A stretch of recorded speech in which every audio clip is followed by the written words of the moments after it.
Este es el sexto volumen de la colección Caudillos y Muchedumbres.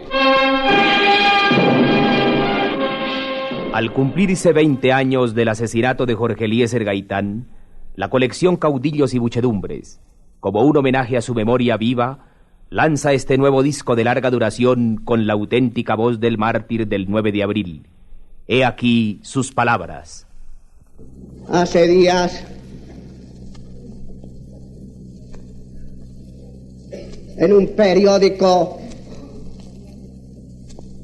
que no tuvo obstáculo en combatir mi idea de una convención democrática, alegando que ella era mala porque de esa convención yo podría salir jefe del partido.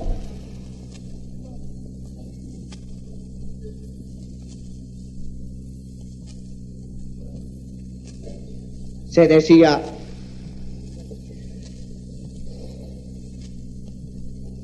con una pérfida ingenuidad, porque a veces la ingenuidad es apenas la hoja de parra de ciertas perfidias,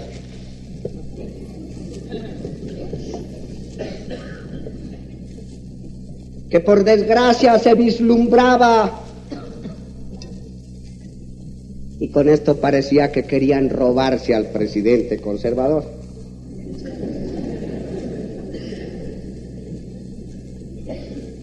Un panorama poco halagador para la vida política colombiana. Laureano Gómez, impetuoso, dominante, sectario, y en opuesta posición a Laureano Gómez, el señor Gaitán, haciendo invivible la vida colombiana.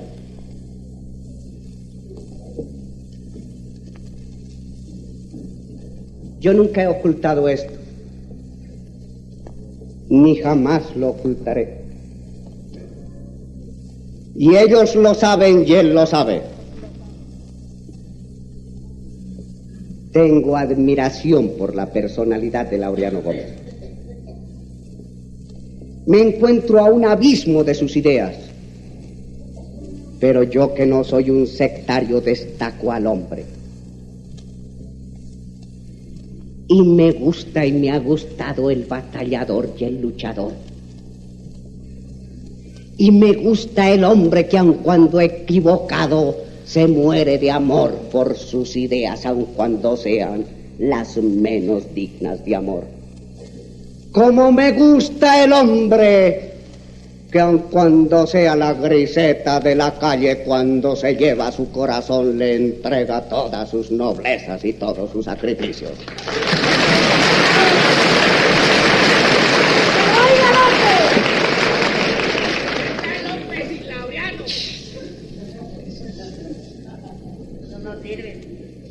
Y me encanta aquella posición de un hombre equivocado, con ideas que yo no he admitido jamás,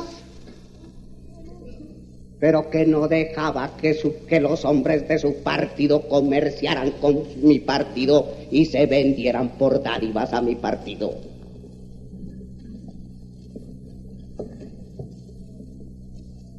Y me encantaba y me encanta la personalidad de quien no cede ante los desastres, ni ante la contumelia, ni ante el ataque, y es superior a la derrota, a la contumelia y al ataque.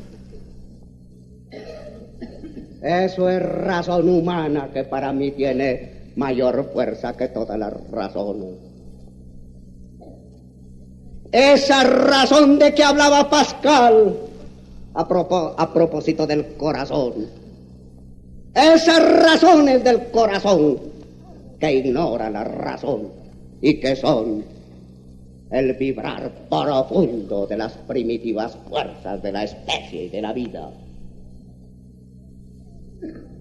Esa razón profunda y honda que no se expresa ni en letras ni en linotipos, pero que es la razón misma de una vida y de un carácter.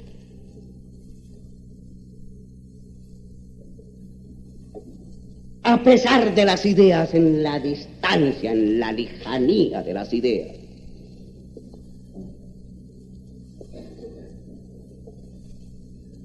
Porque si algo representa este movimiento nuestro, es precisamente la restauración del carácter, que es la razón máxima del equilibrio moral de los hombres. Es que nosotros no podemos olvidar a los viejos, a los de ayer, a lo que ha sido la historia colombiana, a la cual se le debe todo lo que de magnífico tiene hoy este pueblo, todas las riquezas de que puede enorgullecerse a pesar de sus deficiencias y de su pobreza. Si de algo, si algún caudal, si alguna riqueza honda tiene el pueblo colombiano, sobre todo los pueblos de América hispana, ha sido precisamente la herencia que le dieron sus mayores, que sabían abandonar mujer y hacienda y bienes cuando se trataba de entregar a la lucha por un ideal. Caro y Uribe, y Murillo Toro y Rojas Garrido, y Pérez y Arboleda, bravos por los campos de batalla y por la tribuna, sin perseguir las acciones y sin perseguir los puestos, sin perseguir las colaboraciones burocráticas, sino al contrario, aún abriéndose en el campo de batalla para entregar el corazón como una flor en aras de la verdad que ellos amaban.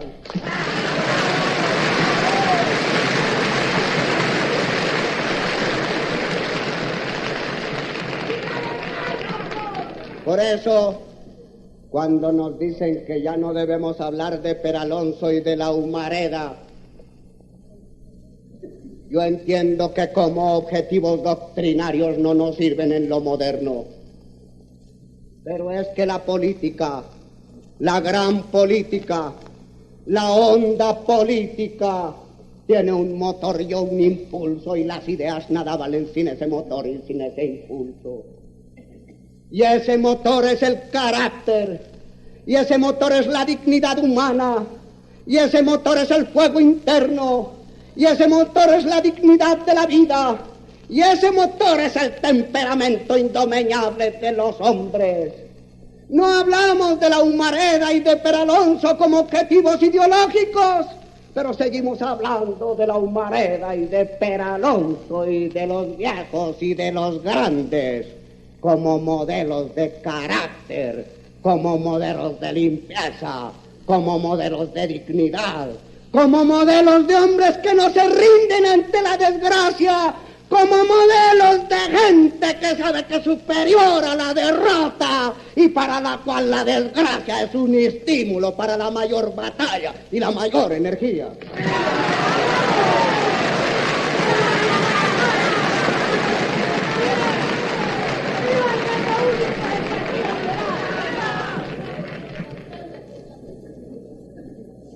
Es que a eso hemos llegado, a que los factores morales y del carácter y de la dignidad y de la personalidad no cuenten nada en la vida política. Y si algo somos nosotros y hemos dado estas muestras de vitalidad que hemos dado, es precisamente porque somos una restauración de esos valores primordiales de la nacionalidad, sin los cuales las ideas son cosas adjetivas, vanas, como flores muertas.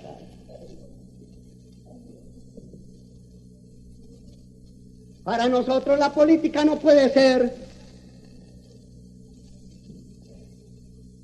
como lo es para los estadistas, a la manera de esos restaurantes automáticos de Nueva York donde uno mete la moneda, sale el plato, se lo come, va y se ha acabado el proceso.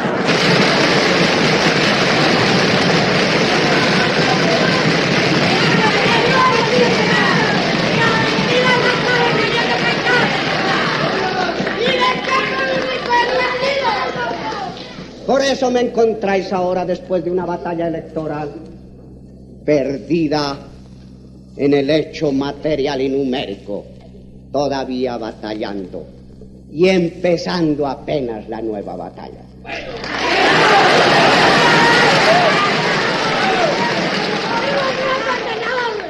Por eso encontráis ese grupo manzanillo y oligárquico al día siguiente de la batalla electoral entrega las armas y se desalienta y se desconcierta y se desanima. Porque para ellos la política es simplemente la mecánica de la política. Para ellos la política es la habilidad que ellos llaman política para saber qué frente de ministerios y de puestos públicos hacen. Para nosotros la política tiene un aliento más profundo que nos hace volver los ojos, que nos hace volver el espíritu a Pero Alonso y a Palo Negro, no para nutrirnos en esas ideologías porque tenemos las izquierdas del mundo moderno, sino para encontrar el venero profundo de sus espíritus, de su carácter y de su voluntad, sin el cual las ideas no valen nada ni significan nada. Por eso nos da risa saber que en esas reuniones parlamentarias, cuando se habla de nuestra actuación, se dice que somos personalistas, con temperamento dictatorial, que queremos dominar al Partido Liberal para nuestra propia dirección. Nos da risa, porque nosotros sabemos que si estamos obrando lo hacemos a nombre de cientos de miles de colombianos, porque si lo estamos haciendo lo hacemos a nombre de un pueblo que le dio a este individuo que ahora habla en la capital de la República la más grande de las votaciones de la historia que le haya dado a ningún hombre colombiano.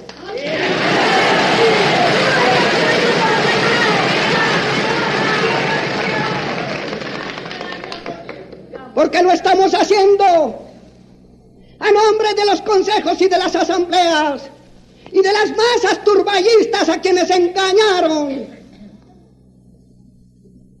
Masas tan generosas y tan limpias como las nuestras que se dejaron envolver por la artera propaganda de una prensa sin conciencia.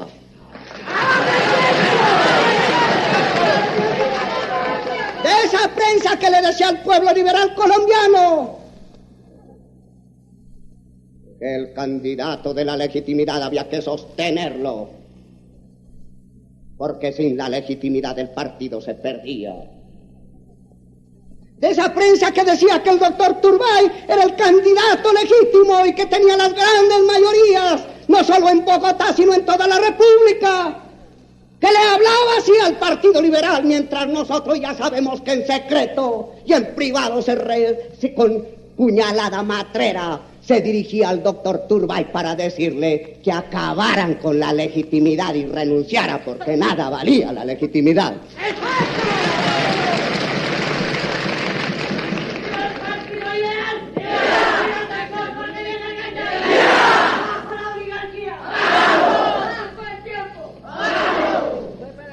Porque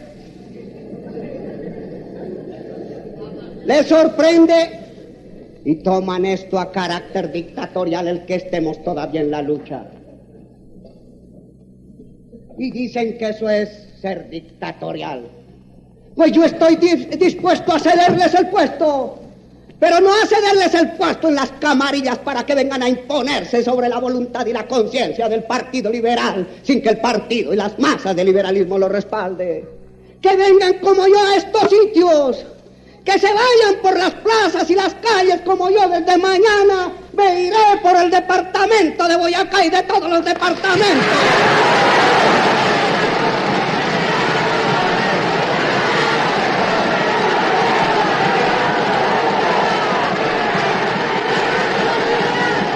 Los centenares de asistentes al Teatro Municipal se han puesto de pie para aclamar al único, al auténtico jefe del Partido Liberal, que acaba de dirigir la palabra al pueblo.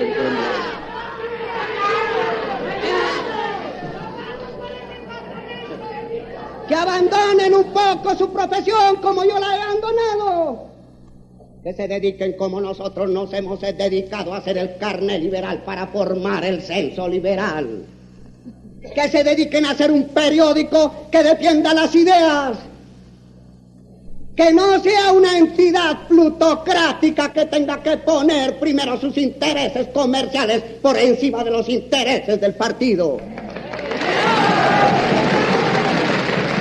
Que salgan a la batalla como yo estoy ahora en la batalla y siempre. Que no se esperen a la víspera de las elecciones para que los periódicos plutocráticos y mentirosos la víspera de las elecciones saquen la lista de los señoritos para decir que esa es la lista de lujo aprobada por la plana mayor del Partido Liberal.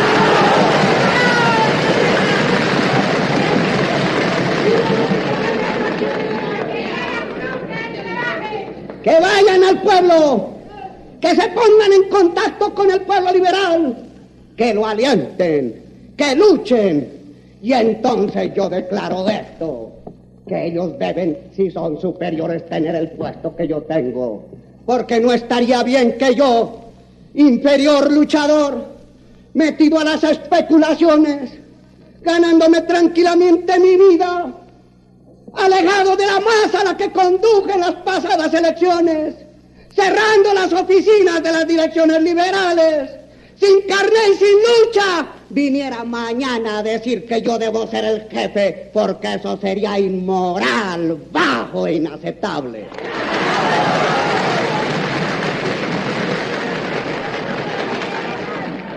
Y yo no le diría a esos pequeños envidiosos cortos de voluntad y calculadores, no les diría que son dictatoriales, les diría al contrario esto: habéis cambiado vuestra raquítica capacidad de lucha.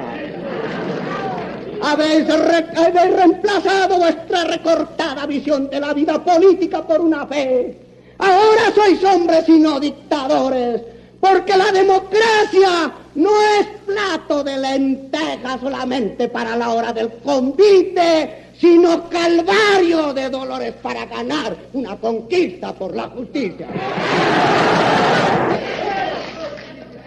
Ese periódico no va a ser el periódico que exprese las necesidades de la grande oligarquía especuladora. Ni va a ser el periódico que calle las injusticias por el temor de los retiros de los avisos. Ni va a ser el periódico donde se callan los hechos de sangre de los propios, al mismo tiempo que se comercia con la miseria criminosa de las clases medias y humildes.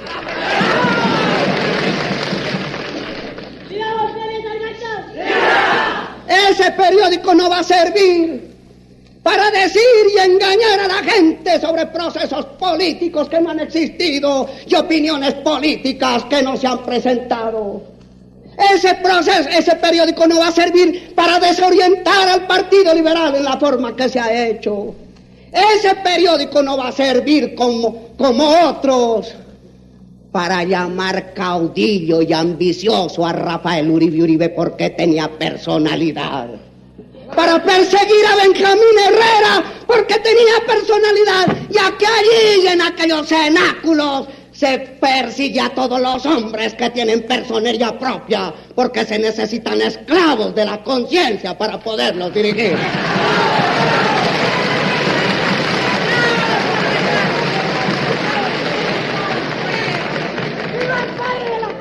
Ese periódico quiere ser una voz de verdad.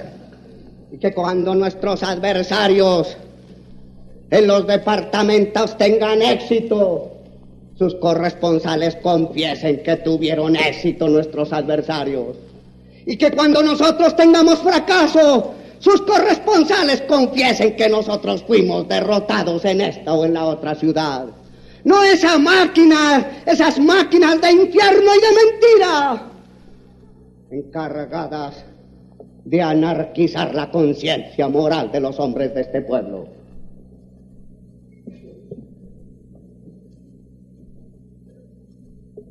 Esas máquinas de iniquidad que han convertido en una verdadera coacción y chantaje psíquico el elogio o la diatriba. Esas máquinas que en sus columnas se elevan a la categoría de juristas, como yo lo sé, porque mi profesión es de jurista, a mediocres tinterillos simplemente por sus ligamentos personales sin respeto ninguno a la conciencia y a la verdad jurídica de mi pueblo.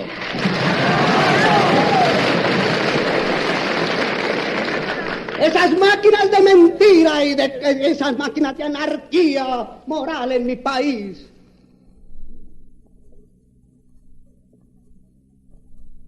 Que a Tulio Enrique Tascón,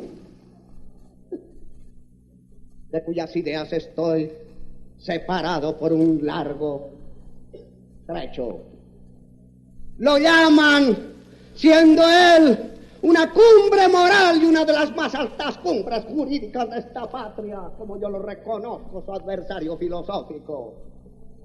Lo llaman tinterillo y pícaro, simplemente porque un día expresa su devoción por la Constitución y le horripila que la Constitución sea violada en nombre del Partido Liberal.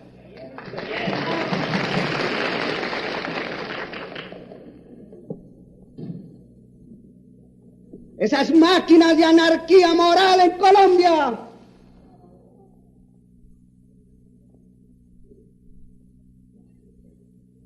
que viven halagando